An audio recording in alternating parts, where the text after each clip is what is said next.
Good morning, mid-morning. Thanks for the opportunity to talk about RapidAIM. I'll first just give you a little bit of background about myself and who we are as a company, and then I'll talk you through the service we're providing. So we were former CSRO scientists, and during our time working on ways to achieve sustainable pest management, one of the biggest barriers for growers is that managing pests is a guessing game. So a lot of times insecticide is used to reduce risk, not necessarily directly to kill pest. And it's used as a way to broad scale application across a field or an orchard. And this often results in product ending up where it shouldn't. And of course, now there's massive regulation and restriction about some very effective products. And growers have less tools in the toolbox. And also consumers are demanding different approaches. And because insecticide ends up where it shouldn't, it's linked with things like bee decline, songbird decline, and issues around human health. So while we were at CSRO, we asked the question, what if growers knew when and where pests showed up? What would that mean? And we developed some global cutting edge technology. And because of the structure of CSRO, they asked us to apply our technology in the first instance for fruit fly, because it's a massive global problem and biggest biosecurity barrier to trade. So in doing that, it ended up that we were pretty excited to change from being academics, where you have a pen and a megaphone to write about problems, to actually being creators of a solution. So we resigned from CSRO, we formed our own company, we licensed technology, and we raised venture capital to get us going. So fast forward 2 years ago, we commercially launched our product. And today I'll tell you about our product and where we're at. So this is us. And really what we do today is we tell crop protection companies and growers where pests are so they can deliver precision pest management. And so basically we're taking the guesswork out of pest management, and we do this with our proprietary sensors that detect and discriminate pests and deliver it to a mobile app. And it's real-time data, which then allows, so it even tells growers the time of day that the pests show up. So for growers, it really allows them to take action and deliver control, and also then see whether or not it's working. So it's a sensor. It's part of our IP that we developed while we were at CSRO, and we've the exclusive license holders. It's a capacitance type sensor. It's not a camera-based technology. And the reason for this is that we want something that's a tight link with management, that's a scalable sensors that growers can roll out across their properties, their orchards, or that government can roll out across entire regions, or that commercial entities can do the same as well. And ultra low maintenance, meaning that our batteries, this is the complete self-serve sensor. Our customers, they sign up, they download the app, we ship them the sensors, they scan the QR code, they literally plug in the battery, and their whole system goes live. So it's super easy to use. It just hangs in the tree, and they can have the grid for their own properties. It's a fully integrated then Internet of Things device, and the sensor has a design similar to how you unlock your mobile phone with your fingerprint ID. It's a novel design, and so insects have different sizes, shapes, and behaviors, and that's how we're able to use then algorithms for that to detect and discriminate. Super low maintenance. We have a partnership with New Farm, so we use the new lure that lasts up to 5 months, and also our battery life lasts up to around between the lowest is a 12-month battery life and up to 18 months. Super durable. They're meant to be out in the field. Some of our customers have had them out in the field for over 2 years now. And they're made out of headlight covers, so very, very durable for agricultural environments. So I'll step you through kind of what happens. The IoT devices send real-time data flow to the cloud by narrowband IoT. So that allows for super low bandwidth, and the narrowband IoT coverage, most telcos around the globe have either rolled it out or rolling it out. So although it is a type of wireless technology, the coverage is better than what you would get for something like 4G. And so far, we've never had a problem. Anywhere we've deployed, and I'll show you in a minute, we've deployed from the top end of Australia all the way through Greater Sunraysia and New Zealand. So for the grower, what happens is they get real-time detections for the sensors they have on their farm. This particular grower is deployed in that array because of high-value crops and where they know they often get detections. I think I should I'll move this out of the way. And so they can actually see the time of day when the pests are active. And of course, we've had a lot of growers completely change their spray practice when they can see the time of day that pests show up, and they're getting much better control. It's allowing them to move to softer products because they have a digital assurance layer that gives them confidence. But they're also reporting that they're getting much higher fruit quality. So some of the ways in which growers use our product to manage is if they have, for example, different farms, they can immediately check and see which farm is getting most of the detections, so they can help direct workflow. If you open up one of these locations, they can see where on their farm they're getting the highest number of counts. They can then take action, and they can see in a couple of days that they're actually getting the result that they want, and they're suppressing the pests. So it gives immediate feedback loops. And if we think about how is pest management done today, somebody goes around and checks a trap. So every 7 to 14 days. So all the information from actual insect counts is from what's already happened. And if you can imagine, we're kind of like, the weather. So and I'll show you in a minute, we're now delivering regional pest forecasts, but real-time detections is like Doppler. So when you look on your BALM site for where the rain is actually falling, that's exactly what RapidAIM does because of the real-time nature of the information, which allows for a super tight feedback loop. And as we think about what's happening with pest management products, reducing the chemical intensity of agriculture is a massive push. And a lot of those products are on the way out, and biopesticides are in the way in. However, growers don't have a lot of confidence with biopesticides. They work completely differently. And so with RapidAIM, the combination of the digital assurance layers with biopesticide is a way to help growers have confidence about starting to use them more in their toolbox and transitioning to that. RapidAIM is also used as a area-wide management. So for example, we have local government contracts. So we provide a surveillance service across over 300, for one customer, over 300 square kilometers. There's about 150 sensors. All these white dots show RapidAIM traps. And the fact that there's no color on them is a good thing for them because they're looking for their first fruit fly coming into the region. We also provide the service to grower-led co-ops and communities. So here's another customer that has a co-op of growers, 140 growers around the mid-north coast of New South Wales. They've actually divided their system into 11 mini regions. So all the neighbors in a mini region share their detection information so that together they can work on suppressing the pest. Yeah, and of course, this allows them to do things quite differently then. So they do a range of things differently now. The attachment piece with RapidAIM for growers is quite broad. It's everything from better management of spray application and workflow. If you can imagine, you've got a high value crop for mangoes, it's close to harvest time, you get a detection. You might then need to go in with something more than a bait spray, maybe a knockdown before harvest. And you have workers. So RapidAIM is really helping farmers manage worker re-entry into plots and also market access, making sure that they can really apply a product and still meet the mandates for market access.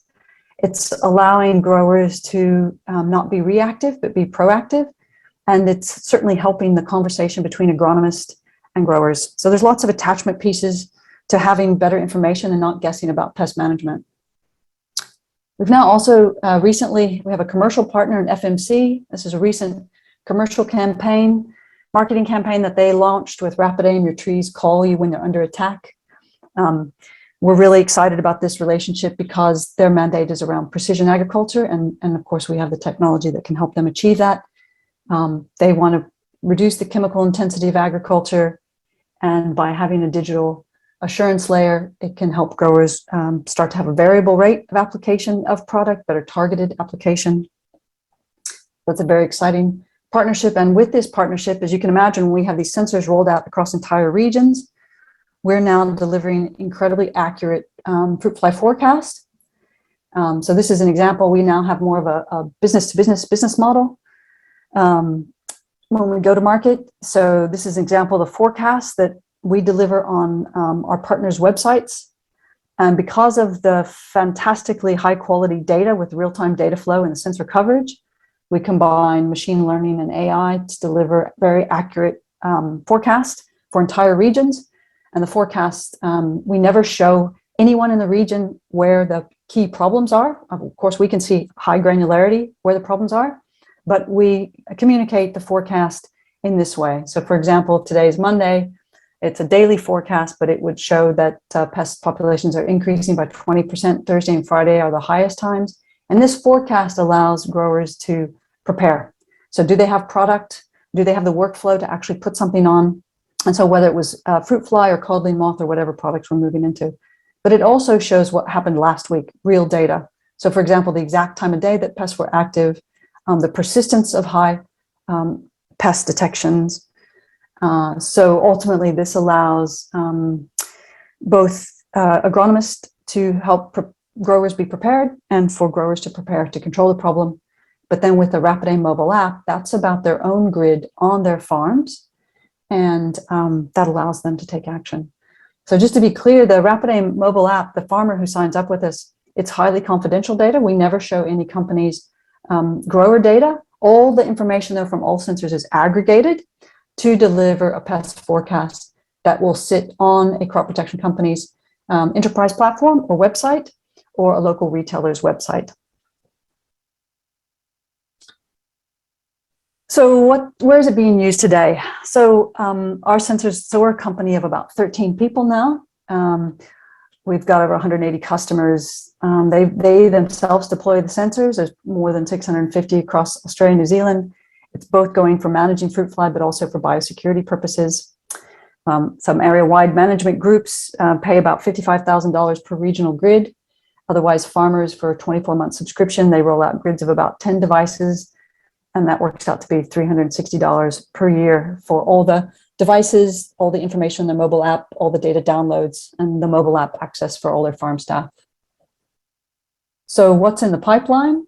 We'll soon be commercial for adding layers within the same device for horticulture. We'll be adding codling moth, macadamia nut borer, light brown apple moth, and carob moth.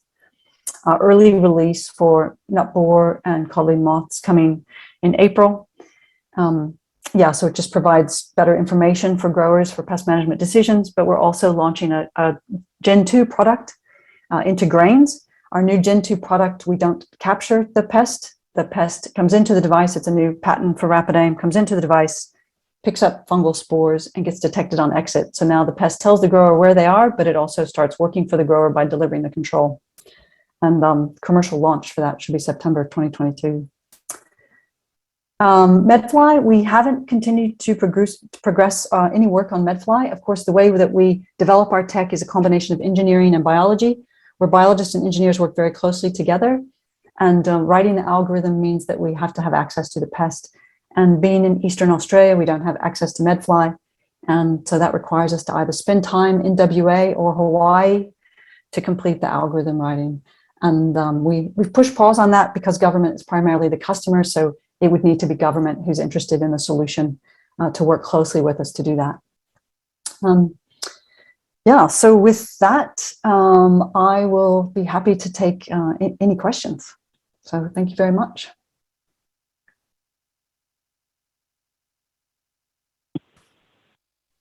Thanks, Nancy. Do we have any questions to Nancy? Yeah, hi, so it's Olivia. Oh, sorry. Trevor. Yeah, yes, it's Trevor Ranford. Unfortunately, I'm on a phone, so I didn't actually see your presentation, but I'll get a copy of it afterwards. I suppose my question is, has the technology been sort of discussed with DOR,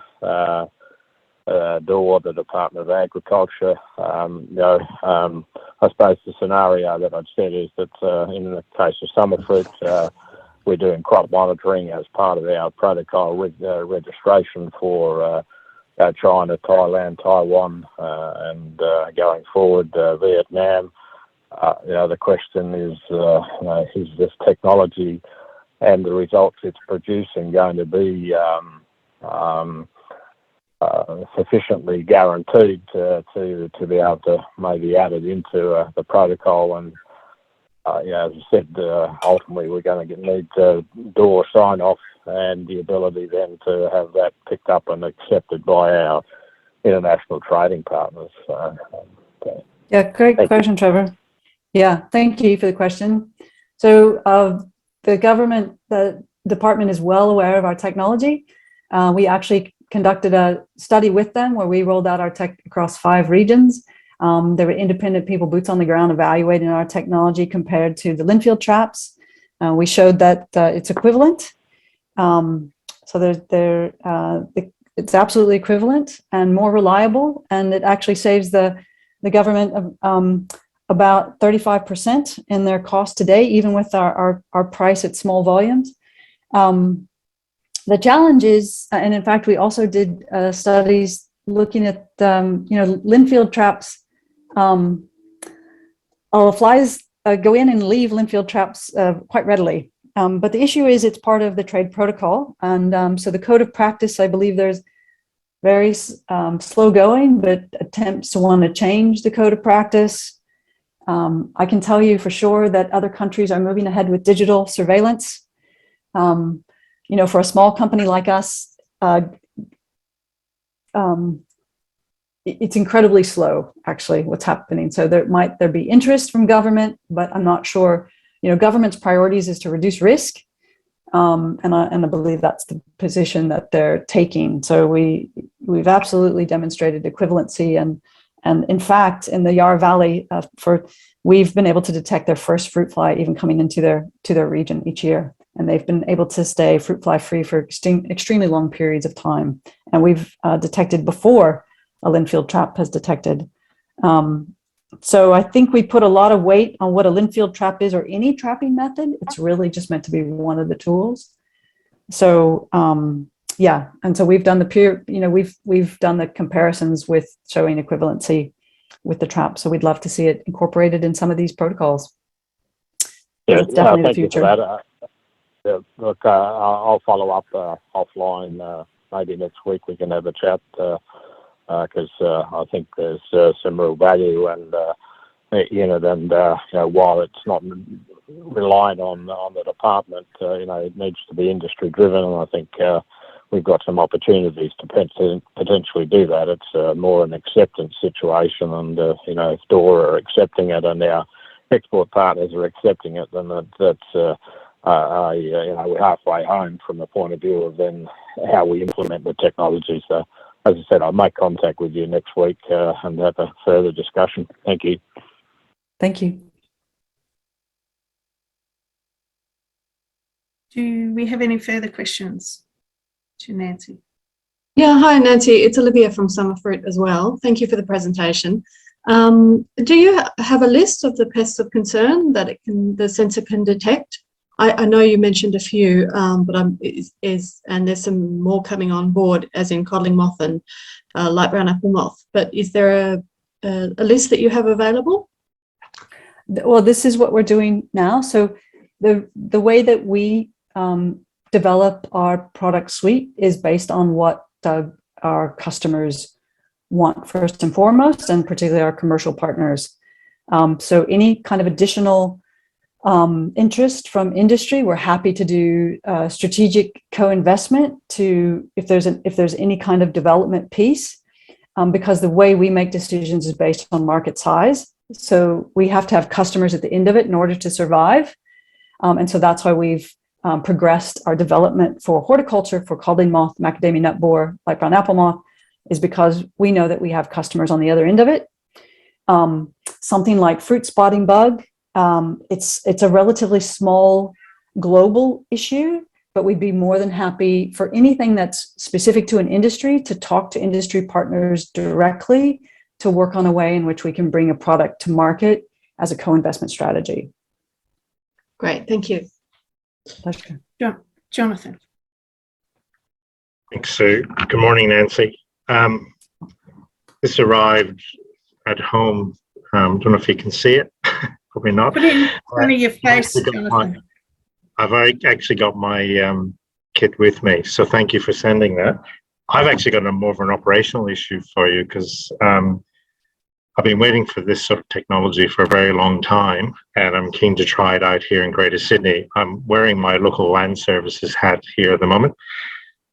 You mentioned about the privacy. What I'm interested in doing is whether or not I can have several people having access to the information on their phone, including the individual landholder. Is that possible? Oh, yeah, absolutely. So we can give permission to anybody you choose to see your data. So that's no problem. And actually, we have a contract with Local Land Services in New South Wales. They have been testing and trialing the tech. Now, Nat's our business and development person, so I can't tell you exactly who that's with because my day job doesn't look as much on the ground anymore. I can follow up with you on that. But so as an example, I know where it is. So I've been dealing with Nat on that. So it's up to our customer to let us know who they would like to see their data. You get up to 5 people with mobile app access for the subscription fee. Beyond that, then we start to charge $6.99 per month for additional access. So yeah, it's no problem. It's just a dashboard issue for us. Takes about a minute.